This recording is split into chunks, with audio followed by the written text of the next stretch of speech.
De ahí entró la cara. Ya, por fin. Funcionó. Sí, ahora sí. Funcionó. Hoy, ojalá Hola, siga Fran. funcionando. ¿Cómo estás? Bien, bien, gracias. Estaba un poquito preocupada de que no iba a poder participar, pero Estamos eh, preocupados, estamos esperando. Casi nos vamos. No, mentira, aquí estamos, Fran. ya, ¿Cómo pues, estás? sí, sí, sí, estoy contenta, estoy tranquila, estoy contenta porque la semana pasada estuvimos haciendo una actividad en Cañete, en la comuna de Cañete, estuvimos haciendo una charla de visibilización del espectro autista. Yo me quedé muy satisfecha con las actividades porque a la gente le gustó, fue con un vocabulario amable, cercano. em, y esta semana queremos también participar en un programa radial para visibilizar la misma temática aquí en la comuna de Río Claro. Y así de a poquito han salido cosas, de a poquito uno va haciendo estas actividades y van saliendo más ideas. Eh, Sobre lo que ustedes estaban comentando, igual estoy bien contenta respecto a que se haya puesto en tabla este proyecto de ley de crianza compartida, y feliz de poder haber aportado con un granito de arena igual, eh, dentro de todo este proceso con las reuniones de las autoridades. ¿Entienden o no? Bueno, eso, eso era. Genial, genial. Entendemos, Fran, que no está en Santiago, está allá en el sur. Sí, o sea, bueno, en la comuna de Río Claro. Mm, se siente Espera, la leña. Ah, ya, se siente el olor a leña. ley. Sí, sí, claro, claro. Bueno, o sea, esto es Cumpeo en verdad. También tiene ese nombre, Cumpeo. Es como el condorito. La, Ay, verdad. sí, ¿Verdad? La historia de Condorito en sí, Cumpeo. sí, Sí, me acuerdo. de hecho, en la plaza hay unas figuritas de Cumpeo, o sea, perdón, de Mm, condorito. Uno se puede sacar como fotos, y es bien, bien entretenido acá. maravilloso. A puro disfrutar entonces de ese El entorno. momento Ya, vintage del programa, así. Recordando con Dorito. Saquen los carnés. día de carnet muy rígido. Oye, y Fran, eso es súper valorable lo que hace Francia de ir moviéndose en diferentes territorios para ir socializando el conocimiento y precisamente hacer lo que ella pretende a través de los diferentes talleres que imparte, empoderar a los cuidadores de personas, de niños que están dentro del espectro autista particularmente, y algo que muy pocos profesionales están dispuestos a hacer. Eh, al menos que exista una retribución muy grande de por medio. Aquí, claro, hay una retribución que tiene que ver con el reconocimiento, que también repercute de forma positiva en la vida del profesional que elige este camino. Eh, pero es un trabajo a largo plazo, a mediano y largo plazo, no es algo que da resultado inmediatamente. Pero yo que conozco a Fran hace 2 años, 2 años creo, poco más, puedo decir que precisamente el que ella haya elegido este camino de trabajar con los cuidadores, de trabajar y socializar el conocimiento que ella adquirió, eh, le ha ido generando frutos muy positivos y se ha ido ganando un lugar no solamente en la forma de crianza y de cuidado de los padres con los hijos que están dentro del espectro o los hijos que tienen un trastorno relacionado con el lenguaje, sino que se ha ido ganando un espacio en el corazón de las personas. Y por eso hoy en día Fran tiene fans, tiene seguidores, que precisamente están acá en el live. Un saludo a todos los seguidores de Francia, eh, que ella habrá sabido ganarse un espacio en sus corazones.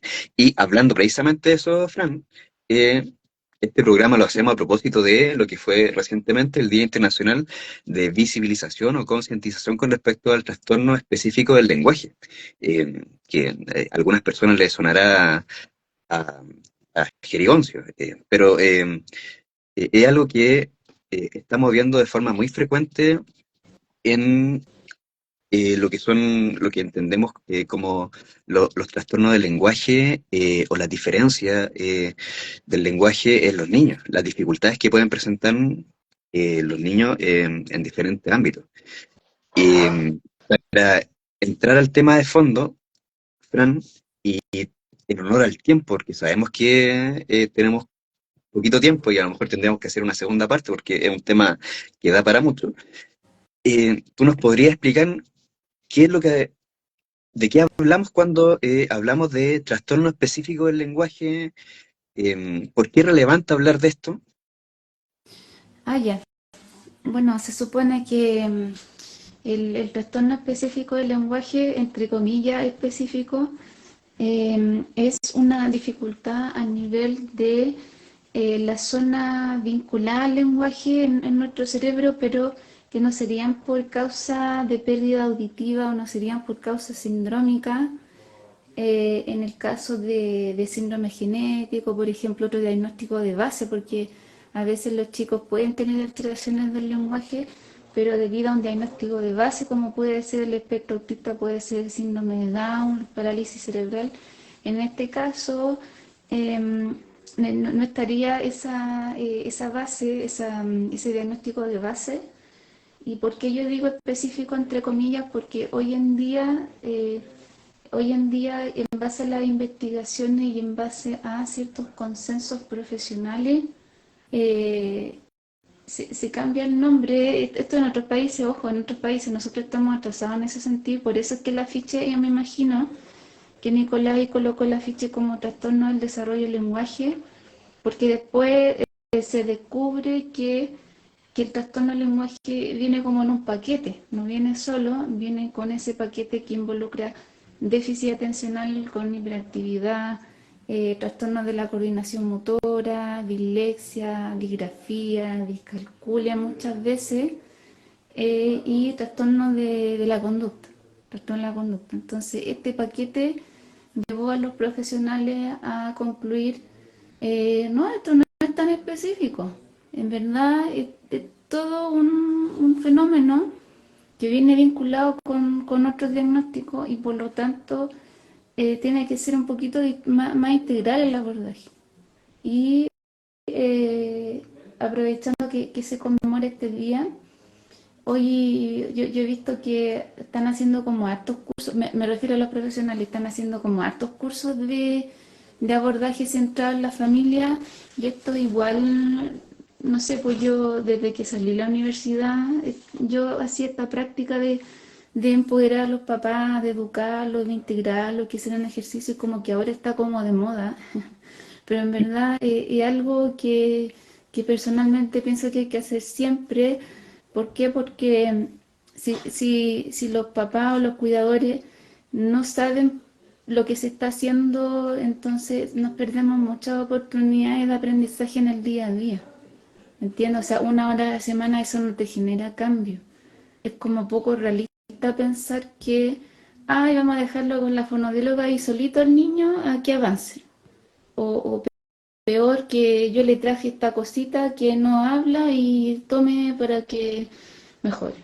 Y así supera autocentrista, pero muchas familias así se refieren a los niños, ¿me entienden? Y eso, Fran, vendría siendo como la primera experiencia de los padres con respecto a lo que podría ser un diagnóstico eh, relacionado con el trastorno del desarrollo del lenguaje. El hecho de que hay cierto aprendizaje esperable conforme a la edad madurativa de los niños. Y llega a cierto punto en donde los niños no hablan en relación a la expectativa de los padres, no dicen las palabras que debieran decir, no hablan de la forma en que debieran hablar, entonces los niños cumplen los 3 años, entran al jardín y se encuentran a veces se encuentran con una fonoaudióloga. Eh, esa es la única forma que existe hoy en día de poder detectar lo que es un trastorno del desarrollo del lenguaje eh, eh, a través del sistema educativo, o existen otras formas en que los padres pueden despejar estas dudas con respecto al desarrollo madurativo del lenguaje de su hijo. Eh, o sea, debería ser también a través del sistema público de salud, debería ser, porque yo digo debería, porque finalmente muchas veces estamos al debe en cuanto a formación, a capacitaciones. Yo esperaría que un profesional del control del niño sano, por ejemplo, pudiese tener algún tipo de rúbrica, de algún tipo de checklist que nos pudiese ayudar en caso de sospecha diagnóstica. Eso yo esperaría, ¿no? Pero finalmente algo que nos pasa varias veces en este sentido, no todos los profesionales tienen la formación o tienen información al respecto de poder tener esta pesquisa temprana. Cuando eso pasa, entonces la otra vía sería ya en el sistema educativo, cuando los chicos van, no sé, a la cuna, están en el kinder, pre-kinder. Gracias a Dios, si no ocurre lo uno, podemos por lo otro sospechar del diagnóstico y la otra vía es esta misma instancia que nosotros estamos haciendo de visibilización, o sea, más de alguna familia está viendo esto online y al comentarle estos signos de alerta de forma autónoma y proactiva, consultan de forma sea particular o sea a través del sistema público la sospecha de un diagnóstico. Igual esto de alguna manera puede ser una instancia de educación, ¿cierto? De educación, de formación, de poder impulsar esa inquietud de parte de la familia. Yo creo que eso es lo bonito que tienen las redes sociales, que igual uno hace una labor educativa bien potente. Francia, hablando un poco de lo que tú señalabas recién respecto a las señales que los padres deben tener al momento de detectar si es que hay un trastorno del desarrollo del lenguaje, ¿qué factores externos al niño podrían interceder negativamente para la aparición, por ejemplo, de un trastorno del desarrollo del lenguaje? Porque igual, obviamente, también puede estar el factor genético que influya directamente, pero ¿qué otros factores para los papás, mamás que no están viendo, podrían interceder que exista un trastorno del desarrollo del lenguaje? Sabes que en otros países igual ha cambiado la definición del diagnóstico, porque antiguamente se pensaba que era exclusivamente esta dificultad en la gramática, por ejemplo, pero hoy en día dentro de la misma categoría se está considerando también los chicos que son de bajo estrato socioeconómico, que tienen deprivación sociocultural, estos mismos ambientes que son de riesgo social, sí te generan altos factores de riesgo para el diagnóstico y por lo tanto eso, si te das cuenta, eso es como más factor ambiental, incluso de epigenética, te das cuenta, ¿no? Eh, Cuando hay dentro de la familia antecedentes de adquisición del lenguaje tardía o incluso el mismo espectro autista, porque claro, en una familia puede haber espectro autista, puede haber tartamudez, y eso igual podría explicar que un chico nazca con trastorno del lenguaje porque, aunque suene increíble, estos tres diagnósticos sí comparten ciertas alteraciones genéticas. Por ejemplo, hay un gen que es el gen FOXP2 y en esos tres diagnósticos está afectado. Es interesante, pero sí eso ya marca un antecedente genético, pese a que no es el mismo diagnóstico. Eh, ¿Qué más? Bueno, cuando los chicos tienen dos idiomas, eso ya es otro tema. Ya es otro tema. Lo digo porque a veces la gente puede confundirlo. No, así que mi hijo tiene dos idiomas y por eso es que se está trazando con el nuevo y no el nativo. Bueno, se supone que eso no cabría dentro de la definición del diagnóstico de trastorno del lenguaje, ya para que sepa. Pero eso principalmente, sí, eso Fran, principalmente. con respecto a lo que es ese factor de la deprivación sociocultural, que son las condiciones materiales en las cuales se desarrolla el niño o niña dentro del núcleo familiar. eh, ¿Cuáles serían los casos concretos, ejemplos concretos que tú nos podrías dar para poder comprender un poco el concepto y cómo esto influye en el desarrollo del lenguaje, la adquisición del lenguaje de los niños? Sí, es que, a ver cómo decirlo, cuando los chicos están en entornos pobres a nivel de vocabulario, pobres a nivel de, eh, a nivel de contenido, porque hay tendencias, hay ciertos círculos viciosos que se dan en la deprivación sociocultural y es ambientes que no propician el aprendizaje muchas veces. El hecho de que haya bajo acceso a material didáctico, atenciones de salud, bajo acceso a agua potable, a una vivienda abrigadora o adecuada para la persona, alimentación o nutrición adecuada para esa persona, uno dice, oye, pero eso es como básico, ¿no? Ya no hay que asumir que todas las familias tienen acceso a esos recursos que son tan básicos y si a eso tú le sumas también el escaso contenido que generan las dinámicas familiares, porque ahí, ¿qué es lo que produce la estimulación y el aprendizaje y la interacción social? Pero en esos entornos lo que menos importa en verdad es interactuar con el niño y validarlo en verdad. Son otras las prioridades. Entonces se van generando igual dinámicas que llevan a que los chicos se vayan silenciando y finalmente no tengan las mejores herramientas y es más, o sea, también puede aparecer otras comorbilidades. Uno no sabe en qué medida eso se puede traducir en una depresión infantil, un trastorno de conducta después, o incluso una mayor incidencia en el futuro de consumo de sustancias. Eh, y bueno, antiguamente se creía que esto no podría entrar dentro del trastorno. Antiguamente se creía que esto era un tema aparte, pero hoy en día ya no se sabe, ya es como muy delgada la línea.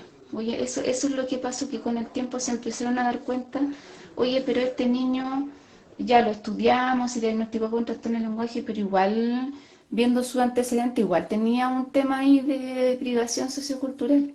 Entonces, ¿qué pasa? Fue tan fina el límite que al final entró en la misma categoría, que eso pudiese influir, porque si nosotros pasamos, como le dijera, las evaluaciones, si nosotros evaluamos al niño, hacemos los informes, vemos que en la superficie sí está alterada la gramática, sí está alterado cómo se expresa el discurso, pero claro, con eso tú puedes diagnosticar el trastorno del lenguaje, pero si tú empiezas a profundizar en la historia clínica, de a poquito te vas enterando que se suma al otro, ¿verdad? Entonces, eso ha sido con el tiempo ha sucedido. Hay temas que son como te dijera, son como delicados igual y políticamente no son muy correctos, pero tenemos que reconocer que entornos que son de riesgo social sí está afectado el coeficiente intelectual. Sí hay el hecho de que hay una menor exposición a los aprendizajes y a los contenidos y además este poco acceso a atenciones médicas adecuadas, nutrición adecuada, ¿me entiendes? ¿No? Eso sí afecta en el desarrollo, sí afecta mucho en el desarrollo. Eh, entonces, bueno, de hecho se hizo un estudio. Este estudio, hace como un tiempo atrás, Hugo Segura Pujol, que es una persona, es un fonoaudiólogo entendido en la materia, es un exponente igual conocido a nivel internacional.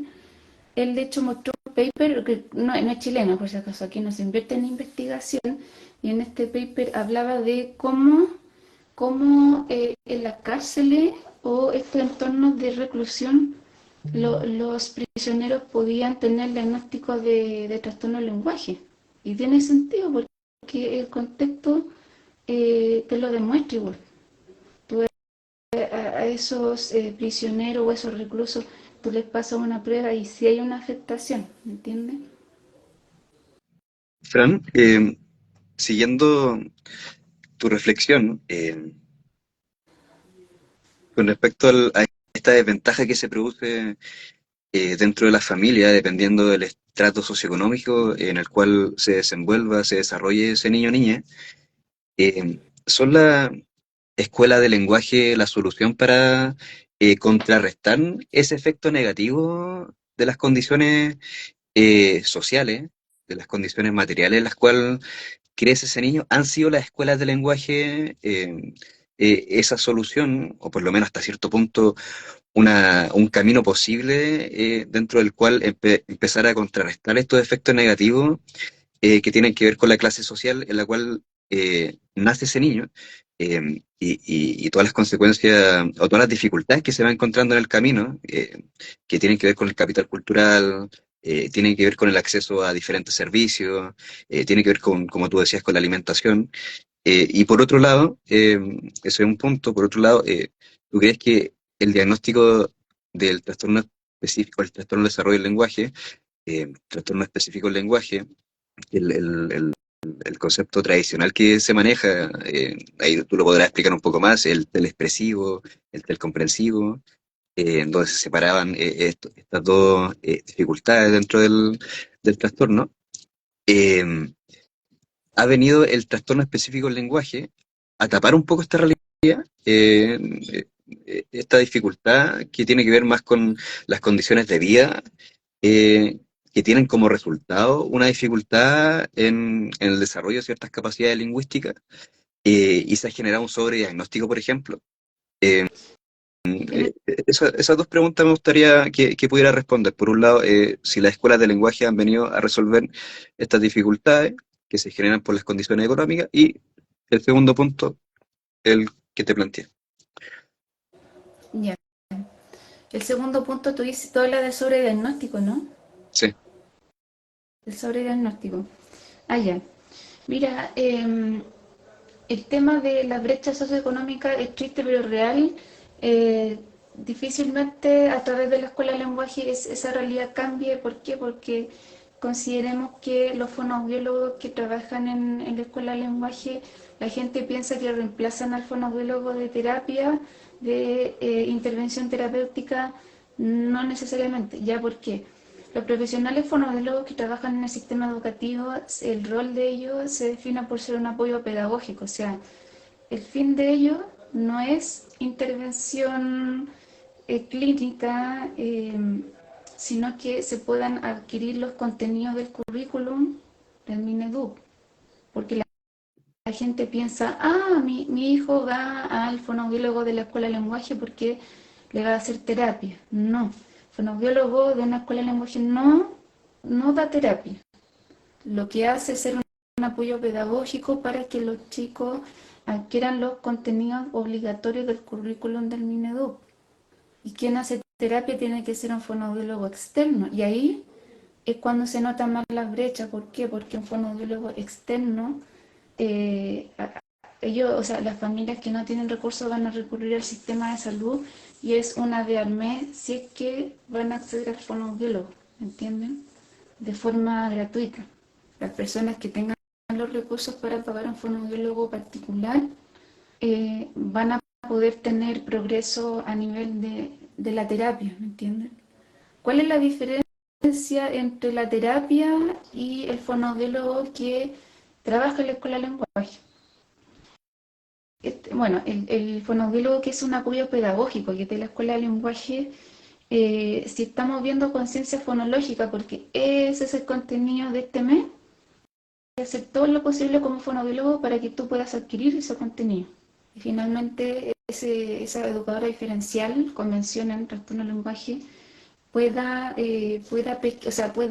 anotarlo o consignarlo como logrado, pero yo, por otra parte, yo como fonoaudiólogo clínico que hace terapia, mi objetivo es que tú puedas tener una comunicación funcional en el día a día, que si tú tienes un problema seas capaz de comunicarlo a tu familia, si alguien te pegó, si alguien te hizo alguna especie de daño, que logremos las habilidades funcionales para que mi familia sepa qué es lo que sucedió tiene mucho que ver con las habilidades del día a día, la habilidad adaptativa. Y eso es súper importante, ¿cierto? Es súper importante. O sea, ninguno reemplaza al otro, se complementan. El de la salud no reemplaza al de la escuela, ni viceversa. Eso por una Fra- parte. ¿Mm? No, disculpa, continúa nomás. Es que justo había una persona que te hizo una pregunta respecto a lo mismo que tú estabas hablando, que colocó, si ves a un niño con una carencia socioeconómica, ¿podrá tener un buen desarrollo global con algún adulto que preste su atención y le otorgue motivación? Como hablando de revertir un poco en base a la condición socioeconómica en la que el niño se encuentra, que era como lo que estabas hablando ahora. Sí, es interesante esa pregunta porque hay círculos viciosos que se pueden romper, pero no son la tendencia. O sea, yo, ¿a qué voy? Es que encontrarse con familias que no tengan muchos recursos y que tengan un alto compromiso no es la tendencia, si ustedes se dan cuenta. Sí existen esas familias, pero no son la tendencia tampoco. Siempre se expresa o siempre se propone que la educación es la forma en que nosotros podemos romper con la limitación económica, ¿no? Eh, y bueno, hasta cierto punto igual, ya hasta cierto punto, ¿por qué? Porque de alguna manera cuando tú tienes carencia socioeconómica, no sabes en qué medida eso te pueda limitar la calidad de tu alimentación, la calidad de tus atenciones de salud, de la misma educación que tú le otorgas a tu hijo y las que eran previas. Eh, Entiendo, ¿no? De todo lo que es material educativo, didáctico, el lugar en el que vive, porque cuando tú vives en una población, el aprendizaje, ¿cómo se da el aprendizaje? Principalmente a través de la interacción social.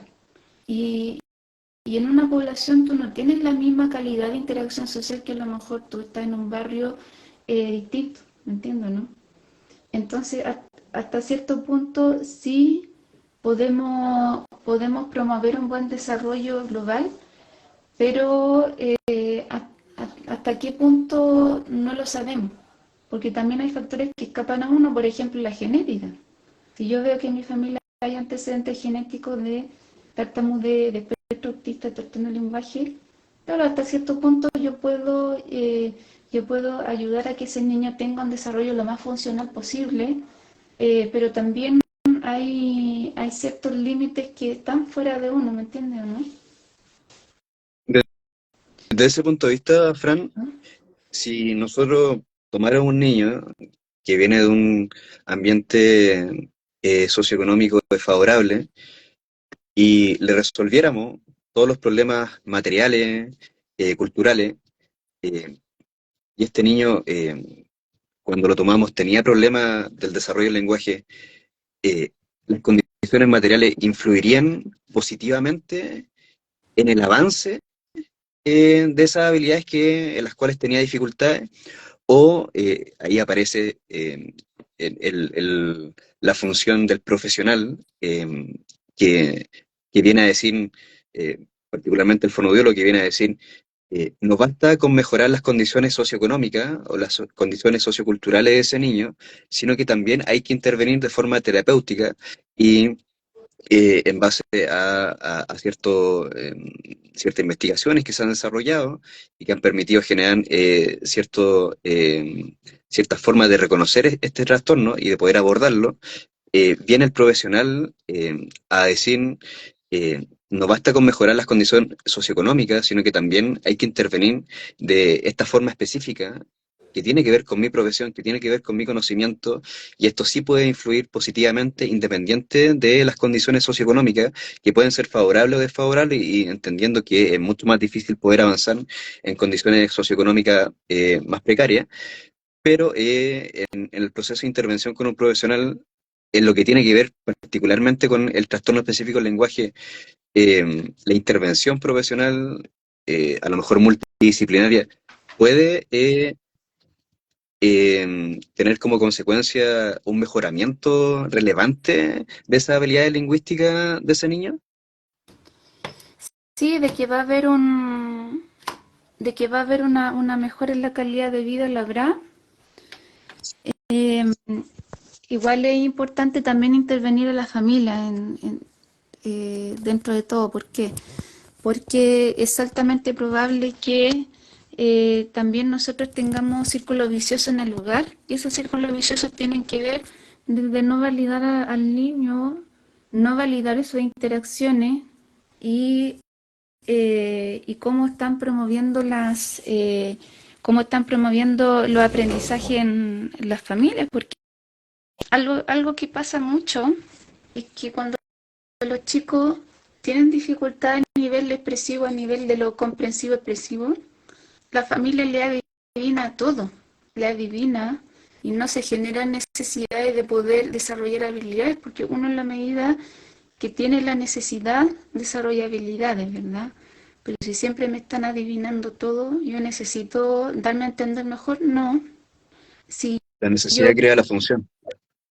claro, la necesidad crea la función, entonces eh, si las familias tienen un enfoque adultocentrista y nunca visibilizan al niño y por lo tanto este niño nunca lo dejan conversar en la mesa, ¿se visibiliza la necesidad? No. No, si tú no podías hablar porque no sé qué cosa, tú eres niño, no hables. Entonces, eso también lleva a que los chicos sean silenciados y por lo tanto tampoco se desarrollen las habilidades, ¿me entiendes?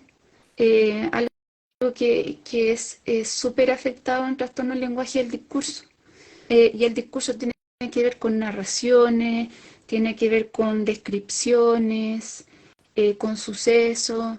O sea, dicho coloquialmente, que un niño venga y te cuente cosas. Pero ¿qué pasa cuando estamos en un contexto donde a nadie le interesa lo que le pasó al niño? No, sí, sí, sí. Sí, ay, sí, ya te entendí, ya te entendí. Es un niño que finalmente va a hacer un esfuerzo para que su discurso vaya mejorando.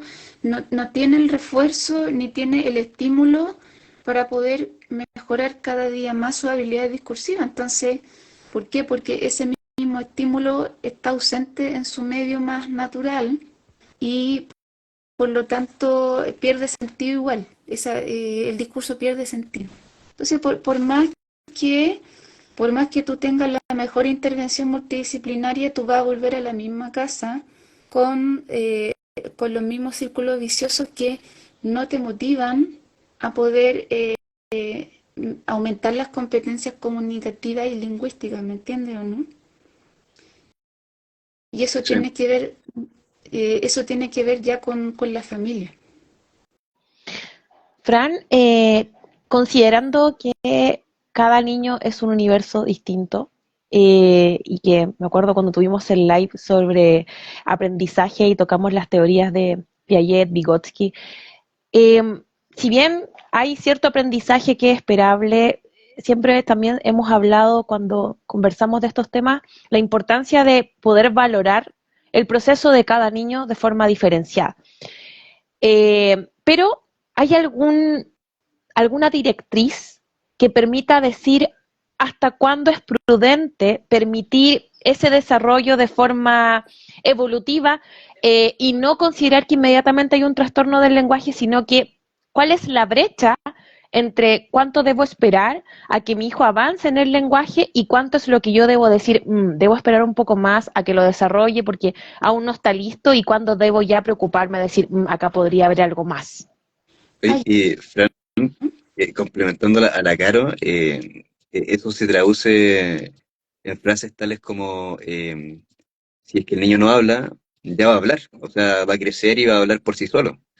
Y en base a ese mismo planteamiento de la Caro, y con respecto a la pregunta que nos hace Chacono Lavarría, nos gustaría que le pudiera responder a la Caro, precisando primero la diferencia entre lo que es el retraso del lenguaje y lo que es el trastorno específico del lenguaje o el trastorno del desarrollo del lenguaje. ¿Cuál es la diferencia entre ambos conceptos? entiendo. Bueno, al menos acá en nuestro país, cuando los chicos ya están en ese proceso de postular a una escuela de lenguaje que es a los 3 años, En general, a esa edad se determina el trastorno del lenguaje. Yo no sé en qué medida por un tema burocrático de que a esa edad están supeditadas las pruebas evaluativas, porque a lo mejor puede ser en función de eso, de algo meramente burocrático que las evaluaciones están pensadas en ese rango de edad, ¿cierto?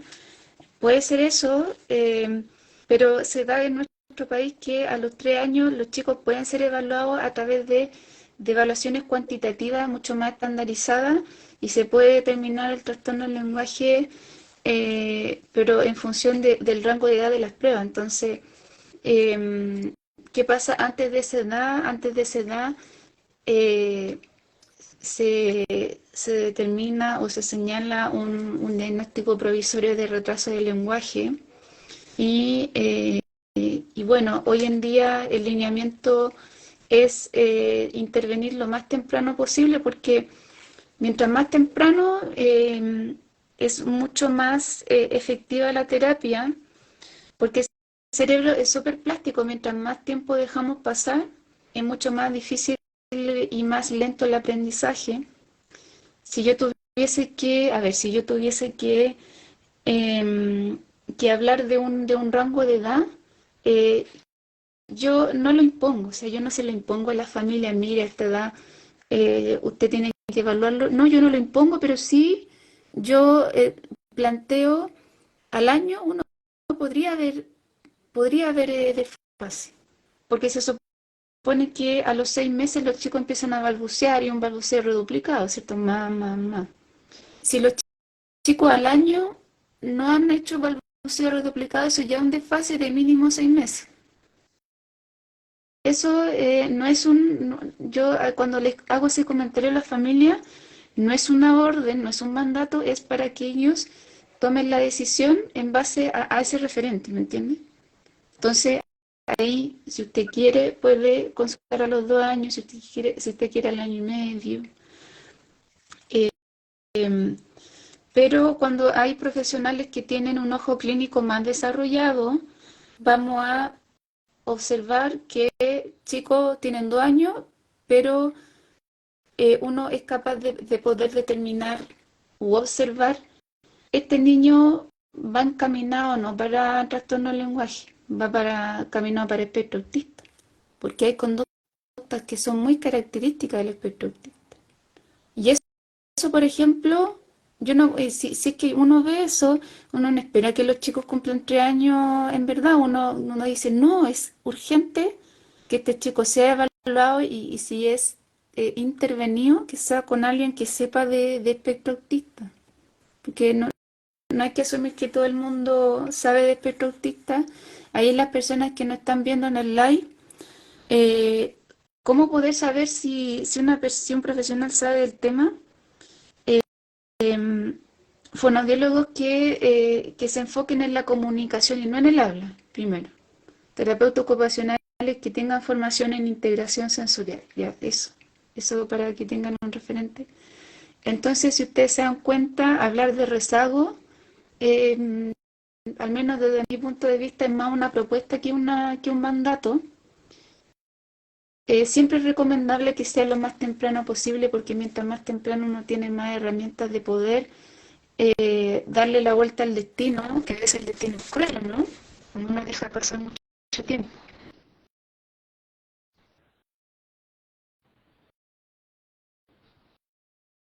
¿Ya respondí a tu pregunta, Caro? Sí, respondí mi pregunta. Bueno, darle las gracias también a Francia por este espacio, porque sabemos que igual tienes una clase ahora y igual tuvimos problemas técnicos al comienzo, pero creo que la información ha sido súper precisa y ha permitido aclarar dudas de todas las personas que nos están viendo. Yo quiero aprovechar, Nicolás, que está Francia presente. Y para la gente que nos está viendo, también quiero, Francia, agradecerte como parte de la Fundación Crianza Compartida por el compromiso que tú has tenido con la crianza compartida, con el concepto, con todas las gestiones que nos ha acompañado. Francia ha sido una de las profesionales que nos ha acompañado en las reuniones con los diputados en la comisión. Y bueno, quiero aprovechar que estamos los tres acá para agradecerte tu compromiso con las familias de Chile y con los niños también, porque sabemos que esto beneficia a todos los niños. Así que quiero agradecerte también tu compromiso como profesional con la Fundación. Muchas gracias, Carolina. o sea, cuando uno entrega su granito de arena, uno no lo dimensiona, en verdad. Yo creo que después uno como que va a dimensionar el alcance increíble, ¿no? Eso me pasa. Me pasa hoy, esto es, cuando estábamos en el Congreso, uno dice, hoy estamos haciendo historia, ¿no? Pero como que igual uno no lo dimensiona, yo creo que después uno va a conocer el alcance y pienso que es una labor bien necesaria. Sabes que yo me acordé de algo, que a lo mejor ustedes han visto esta publicación, pero me acordé que, bueno, ya pasó septiembre y hay una parte del mes de septiembre que tiene mucho que ver con este tema del golpe de Estado, ¿cierto? Con el aniversario del 11 de septiembre. A ver, no quiero decir aniversario, la conmemoración del 11 de septiembre. Y bueno, en redes sociales circulan muchos anuncios o muchas fotografías en torno a la temática, ¿cierto? De los detenidos desaparecidos, el dónde están, ¿cierto? Y hubo una publicación que a mí igual me llamó mucho la atención y que me hizo pensar que había un caballero con un cartel, estaba como de espalda a la moneda, y él decía, ¿dónde están los niños desaparecidos del Sename no sé cuántos años? ¿Entiendes o no? Pero si te das cuenta, tenía como el mismo estilo y la misma estética de los carteles de los detenidos desaparecidos del golpe, ¿me entiendes o no? Entonces, igual eso de alguna manera te habla de que el niño siempre es invisible, como que el niño nunca es prioridad, pueden desaparecer, puede haber trata de niños, que hace poco lanzaron como un film de eso, eh, y da lo mismo, ¿o no? Como que da lo mismo, no se visibiliza, ¿me entiendes? Y eso es complejo, ¿sabes por qué es complejo? Porque finalmente todos los adultos que estamos acá, eh, ¿dónde nos encontramos los niños que fuimos? Sabes que yo cuando fui a hacer cuando yo hice acá la charla en Cañete, yo hablé harto de eso. Yo hablé de la importancia de lo importante que es la infancia para el futuro adulto que se va a formar. Porque, porque finalmente tú cuando sufres bullying, si tú eres autista y sufres bullying y acoso escolar, eso te va a marcar siempre. Siempre te va a marcar. Y tristemente en nuestro país los profesores cuando hacen vulneración de derechos y se burlan de los mismos niños, y estoy hablando también de otra diversidad, de trastorno por déficit atencional, trastorno conductual, estoy hablando igual de otro tipo de condiciones, eso igual te marca para siempre. O sea, yo la mayoría de los adultos diversos con los que yo he hablado, hay un tema ahí, pero los adultos como que no lo dimensionan, no lo dimensionan. Entonces, bueno, yo quise compartir esto para comentarles que igual esta visión de la infancia que nosotros queremos promover, yo igual trato eh, de, de impulsarla también en las mismas charlas que ustedes van a decir, ah, pues nada que ver si es de trastorno de espectro autista, y yo pienso que tiene todo que ver, tiene todo que ver porque eh, los niños son la oportunidad que nosotros tenemos ahora de que las cosas cambien igual, porque hemos venido haciendo las cosas tantos años lo mismo y estos son los resultados que nosotros tenemos. Entonces la única manera Así de que es. esto puede cambiar, claro, es que la manera en que nosotros podamos cambiar es que nosotros validemos y visibilicemos la infancia, es que la escuchemos. Eh, Eso. Gracias, Francia, por tus palabras y compartimos plenamente lo que has dicho. Nosotros en la Fundación siempre hablamos de la herida de infancia. Antes lo decía de otra manera, ya eliminé ese concepto, pero la herida de infancia nos marca de por vida. Y es importante hacernos cargo de esa historia personal porque eh, si no reparamos eso, vamos a ir dañando a las generaciones de niños que van posterior y al final vamos a tener una adultez sumamente dañada, eh, ausente, con muchos problemas y por eso es importante eh, reconocer nuestras heridas internas y poder sanarlas para crear niños más saludables y con más bienestar. Eso Gracias, igual Francia, por haber estado muy hoy con nosotros. negativamente, eso, claro, ¿Mm? juega muy negativamente que las personas reconozcan que son adultos que cuando niños fueron Dañado. dañados. y que eso Sí, tiene consecuencias en su vida adulta. Eh,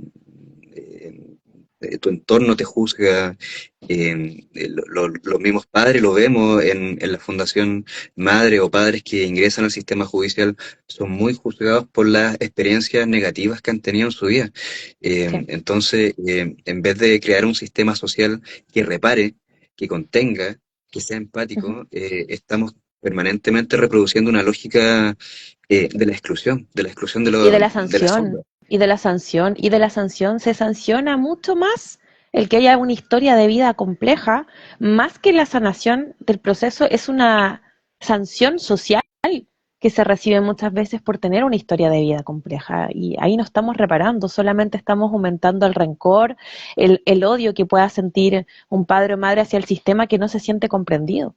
Eh, y en el fondo nosotros muchas veces no tenemos la culpa de haber crecido en un entorno hostil o en un entorno vulneratorio, pero sí podemos hacernos cargos de nuestros procesos para poder avanzar. Y ese es lo que hablamos el otro día, Caro, con respecto al filósofo Jorge Millas, que él decía que el filósofo chileno eh, decía que hablaba del resentimiento. Ujú. Y cuando hablaba del resentimiento, él decía que el resentimiento era la crisis del sistema apreciativo, de la capacidad apreciativa de las personas con respecto al valor del otro, o al valor de las Exactamente. cosas. Entonces, precisamente, estamos creando personas, adultos resentidos, no en el sentido de resentido social, ¿no? Ese tiene un componente político e ideológico. Estoy hablando del resentimiento en el sentido existencial. Personas que están resentidos, que tienen una incapacidad para poder empatizar con el otro, de poder trabajar sus propias heridas, sus propias experiencias a través de la crianza de los hijos y están repitiendo patrones de forma inconsciente, Sí, de manera indefinida. Entonces, tratemos de romper el ciclo.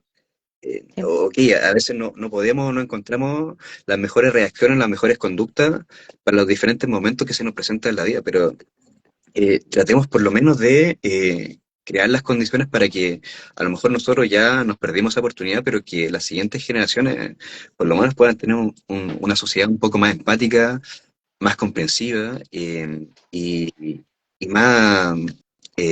más receptiva con respecto a lo que es la diversidad de vida y la diversidad de ser. Eh, Así y, es. y a propósito del comentario, y con esto nos despedimos, de Iris Violeta, que nos dice que en su país no hay muchos terapeutas capacitados en trastornos del lenguaje. Años trabajaron el lenguaje de mi hijo y él sigue sin habla y lastimosamente tampoco se comunica bien. Y esto también nos pone en un punto de comparación con respecto a profesionales que a lo mejor no están en otros países, pero sí en nuestro país, profesionales como Francia, por ejemplo, que debieran replicarse ahí por muchos territorios y en otros muchos países y posiblemente a ver si Francia se around the motivan, world.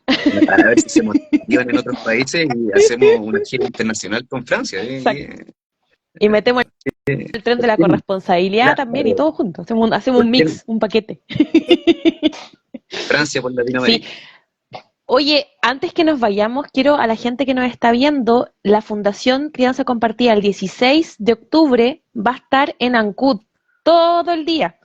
Va a estar ahí haciendo campaña el 16 de octubre en Ancud. Si alguna persona es de esa zona, quiere sumarse, la Fundación Crianza Compartida va a estar en la región, bueno, no sé cuál es la región en este momento, no me acuerdo, pero en Ancud. Va a estar en Ancud ahí haciendo campaña callejera para que la gente se acerque ahí y se informe más sobre lo que se promueve en la Fundación también. ¿Ya? 16 de octubre en Ancud.